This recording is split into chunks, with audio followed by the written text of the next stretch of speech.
नमस्कार। वर्ष 2025 में मैं राज जानी आप सबका स्वागत करता हूं। इस वीडियो में हम विस्तृत जानकारी लेंगे कि वर्ष 2025 का कुंभ राशि के जो जातक है उनके लिए कैसा रहेगा उनकी हेल्थ के लिए, कैसा रहेगा उनकी वेल्थ के लिए, करियर, फाइनेंस, रेपुटेशन, साथ ही में आपके जीवन में आने वाले चेंजेस के लिए और चैलेंजेस के लिए ये साल कैसा रहेगा। जो लोग स्टूडेंट्स हैं उनके एजुकेशन में कैसा रहेगा, जो लोग मैरिड है उनकी मैरिड लाइफ या तो रिलेशनशिप में कैसा रहेगा, साथ ही में जो लोग मैरिज रिलेटेड कोई प्लानिंग कर रहे हो तो उनके लिए ये साल कैसा फ्रूटफुल रहेगा। ये साल में आपकी हेल्थ में कोई मेजर बीमारी से रिलेटेड या तो कोई नोटिसेबल चेंज हेल्थ में आए, उन सब में ये इम्पैक्ट कैसा करेगा। और साथ ही में ये साल के अंदर आपके लिए लक, आपका करियर ग्रोथ, प्रोग्रेस, वो सब कैसा रहेगा, इससे रिलेटेड हम विस्तृत जानकारी इस वीडियो में लेंगे। कुंभ राशि के जातकों के लिए वर्ष 2025 में 4 प्लैनेट की जो ट्रांजिट है वो सबसे ज़्यादा उनको इम्पैक्ट करेगी। उनमें शनिदेव, गुरुदेव, राहु और केतु की इफेक्ट रहेगी।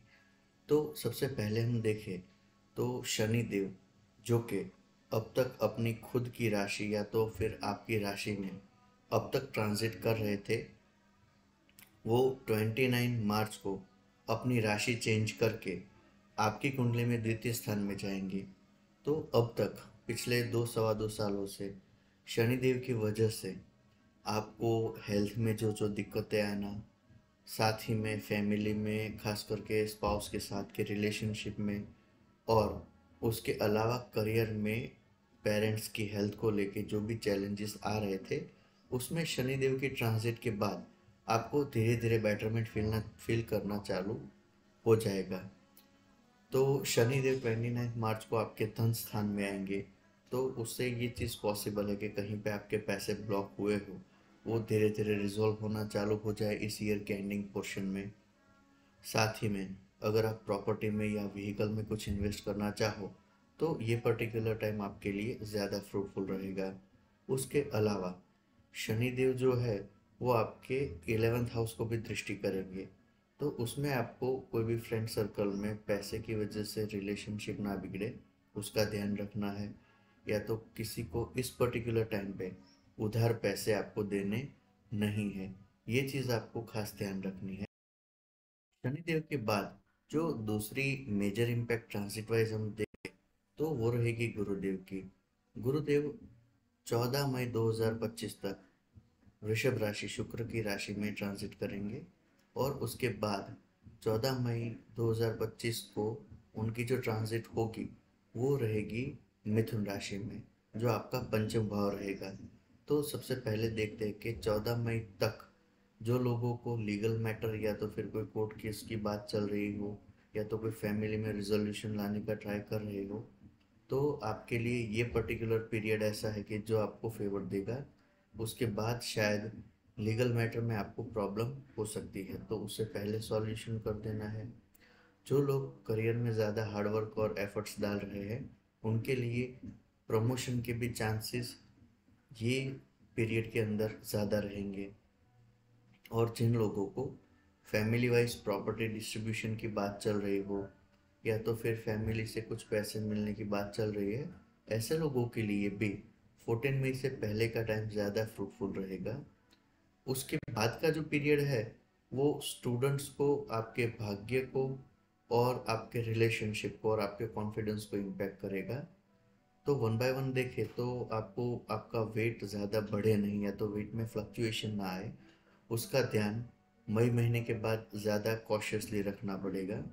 इस पर्टिकुलर टाइम पे आपको स्टडी में या तो हायर स्टडीज़ के लिए फॉरेन जाने की भी अपॉर्चुनिटीज़ मिल सकती है, और जो आप स्टडी करते हो उसमें ओवर कॉन्फिडेंट नहीं रहना है। सितंबर और अक्टूबर महीने में रिलेशनशिप में ब्रेक ना हो उसका थोड़ा ध्यान रखना पड़ेगा।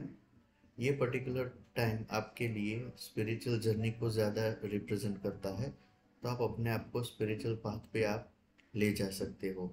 साथ ही में मई महीने के बाद आपको कोई नॉलेज मिलना, विजडम मिलना, या तो फिर किसी सलाहकार की गाइडेंस के बाद आप आपकी लाइफ में प्रोग्रेस करो, ऐसा ये पीरियड आपको रिप्रेजेंट गुरुदेव की वजह से करेगा। फिर मेजर ट्रांजिट वाइज इफेक्ट करें तो राहु और केतु का टर्न आएगा 18 मई 2025 को। राहु और केतु की ट्रांजिट चेंज होगी। अब तक मतलब कि 18 मई तक राहु और केतु की जो ट्रांजिट है वो आपके द्वितीय और अष्टम स्थान पे रहेगी।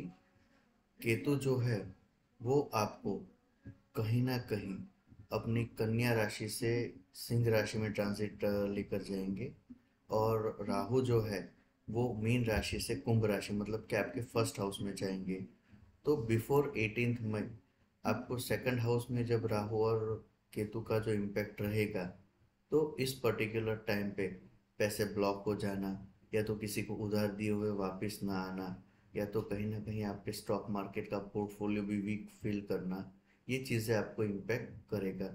ये पर्टिकुलर टाइम पे आपको किसी के ऊपर फाइनेंशियल ट्रांजैक्शन को लेके ब्लाइंड ट्रस्ट नहीं करना है, और ट्राई यही करनी है कि जितना भी आपके ऊपर कर्जा हो उसको आप पेड ऑफ करते जाओ।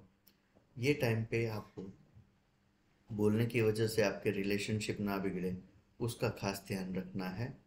दूसरा कि गैस्ट्रिक प्रॉब्लम या तो गायनेकोलॉजिकल फीमेल को हेल्थ का प्रॉब्लम ना हो, उससे रिलेटेड भी थोड़ा हेल्थ वाइज ध्यान रखना पड़ेगा। इन जनरल ये साल में राहु केतु की वजह से आपको हेल्थ वाइज वीकनेस फील करना वो पॉसिबल हो सकता है, बट आप हेल्थ के ऊपर ज़्यादा फोकस कंसंट्रेशन करोगे तो ये इम्पैक्ट नहीं करेगा। जैसे ही राहु और केतु आपके फर्स्ट हाउस में 18 मई के बाद ट्रांजिट करेंगे, मतलब के पहले स्थान में राहु और सप्तम स्थान में केतु, तो ये पर्टिकुलर टाइम गुस्सा आ सकता है, डेंटल पेन हो सकता है, लोगों के साथ इन जनरल आपकी ग्रोथ और प्रोग्रेस की वजह से रिलेशनशिप भी ब्रेक हो सकते हैं। तो ये टाइम पे आपको रिलेशनशिप में खास मेंटेन करना पड़ेगा। साथ ही में अगर आपको लगे कि भाई ये जगह पे पार्टनरशिप करना आपके लिए फ्रूटफुल नहीं है, तो ऐसी कोई भी पार्टनरशिप को भी आपको अवॉइड करना है। ये साल में अगर आप चाहो तो रिलेशनशिप में आगे बढ़ सकते हो, लेकिन मई महीने के बाद रिलेशन में ऑल ऑफ सडन ब्रेकअप होना, या तो फिर चीटिंग होना, या तो फिर पार्टनर की तरफ से कोई ऐसी चीज़ें पता चलना कि जो आपको दिल दुखा सकती है, तो उसके लिए थोड़ा ध्यान रखना है। जो लोग मैरिड हो और आपको मैरिज लाइफ में इश्यू ज़्यादा रहे, तो किसी फ्रेंड्स की या तो फिर किसी एल्डर लोगों की सलाह लेके फिर आप अपने मैरिज और रिलेशनशिप को बैलेंस कर सकते हो। इन जनरल थोड़ा स्ट्रेस तो रहेगा क्योंकि शनिदेव की 7.5 का अंतिम पड़ाव है, और राहु की केतु की जो ट्रांजिट है वो आपको डायरेक्टली हिट करती है। अभी इसके बाद इन जनरल प्लानेटरी वाइज हम डिस्कस करें तो जनवरी जो महीना है उसमें आपको रेपुटेशन डैमेज ना हो या तो रिलेशनशिप ब्रेक ना हो, उसका ध्यान रखना है। फेब्रुवरी महीने में आपको हेडेक या तो फिर वीकनेस या नेगेटिव थॉट के लिए थोड़ा ध्यान रखना पड़ेगा। इवन फादर की हेल्थ को लेके भी फेब्रुवरी महीने में टेंशन स्ट्रेस रह सकता है। मार्च महीने में फाइनेंशियल लॉस ना हो या ब्रेक ना आए, उसका ध्यान रखना है। अप्रैल महीने में सिबलिंग्स के साथ रिलेशनशिप को मेंटेन करना है। मई महीने में व्हीकल चलाने में और मदर के साथ के ट्यूनिंग में या तो उनकी हेल्थ को लेके छोटा मोटा टेंशन आपको रह सकता है। जुलाई महीने में जो स्टूडेंट्स हैं उनको स्टडी से रिलेटेड, और जो लोग रिलेशनशिप में है या मैरिज के लिए प्लान करते हैं, तो आपको आपके पार्टनर के साथ कोई वर्बल मिसकम्युनिकेशन ना हो, उसका ध्यान रखना पड़ेगा। अगस्त महीने में स्टमक रिलेटेड और बोन्स रिलेटेड या तो फिर मसल्स पेन रिलेटेड हेल्थ का ध्यान रखना पड़ेगा।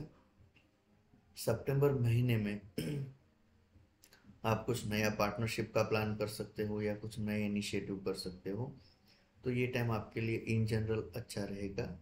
अक्टूबर महीने में ओवर थिंकिंग और डिप्रेशन से आपको बचना है।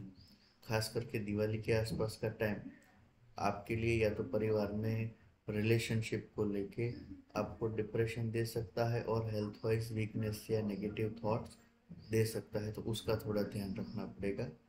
नवंबर और दिसंबर थोड़ा स्पिरिचुअलिटी में या फिर ट्रैवलिंग में आपको इजी गोइंग हो जाएगा, बट ये टाइम पे अननेसेसरी एक्सपेंसेस ना हो, उसका ध्यान रखना है।